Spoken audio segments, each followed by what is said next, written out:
Alright YouTube, I'm back with another video. The last video I made, it was me basically just getting the kit put together and getting the motor broken and running it on the starter box for you guys, show you how the motor ran. Like I said, I'd never ran one of these motors yet, so it took me a while to get the clutch and the pipe selection right. And I finally done that. It took me a while. I was chasing my tail quite a bit because I had a lot to work on when I first got the buggy. I just, worked off my base setup. So, a lot of guys want to follow Adam Drake and this and that, but you know what? Everybody drives different. Everybody's got different motors. Everybody's on a different track. So you can't, if you buy these kits, the out of the box tune is pretty much going to be your best bet. And that's what I did. And I worked from there. It took me a while to get it right because I don't spend a lot of time at the track. I'm kind of busy sometimes and, I just can't get away from family and kids and stuff. So it took me a while. So this is my first update video. I got everything spot on. The pipe's right for the motor. I love it. It's super silky smooth. Still makes good power. It took me a while to get the clutch that I wanted. The characteristics and the clutch that I wanted. Because I was going back and forth between pipes and clutch and springs and stuff, and clutch shoe materials and stuff, and I got it spot on. I was running this pipe for a while, but I knew right away off the bat that it wasn't going to be a pipe that I wanted on this buggy. It's just too much bottom end. You come out of corners and it wants to lift the tires up, and the back end will come out on you. You're hitting pipes, hitting other guys. It's too much for. I'm at a small track. It's got good bite.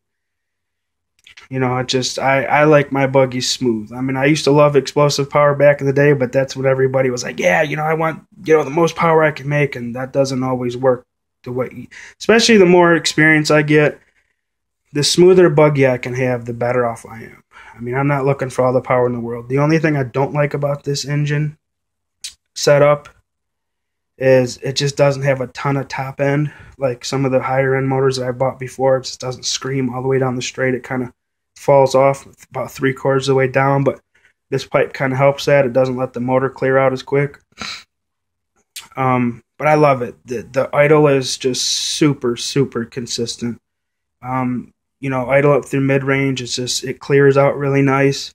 And then when it starts to, pull on the high-speed needle, it clears out really good again. So it's just right on. It took me a while, like I said, to get the whole buggy set up because, I had to go through clutch bells and springs and shoes and pipes and plugs. And it took me a while, but I finally got this baby dialed in. I'm really excited about it.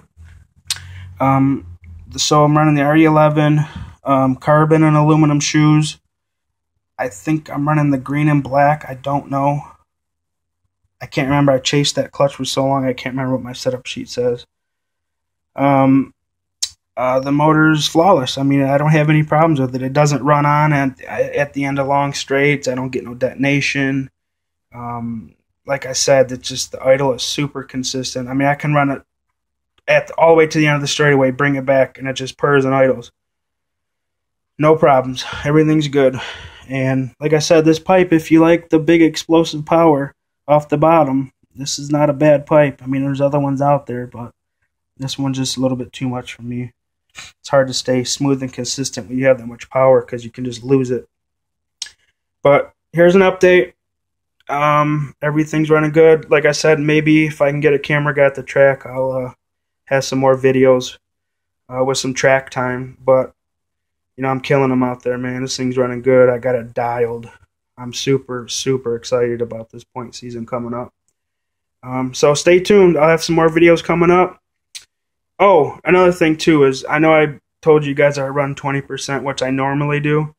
But I found the motor to be a little bit more consistent with 30. So I picked up, a case of 30% O'Donnell.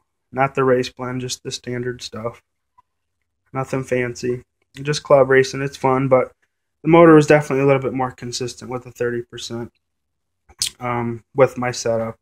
A lot of times I can get away with running 20, but I just wanted to dominate this year. When I club raced with 20, I was still good, but you get into some consistency issues just as far as temp and tune goes because you're just beating the daylights out of these cars. So 30% made it more consistent, but I'm just coming to dominate, my local track. So whoever's there, look out. like I said, I'll come up with some more videos, maybe at the track and doing what we're doing and hanging out. But there's my selection, RE11. I think I said green and black springs with the carbon and aluminum shoes. Clutch bells, like I think a 13 or 14, I can't remember. I think it's a 14. 30% O'Donnell, race blend, P3 plug. She's dialed. Alright guys, stay tuned. Tell your friends, subscribe to my channel. Just kidding. And we'll have some more stuff coming soon, guys. Thanks for watching.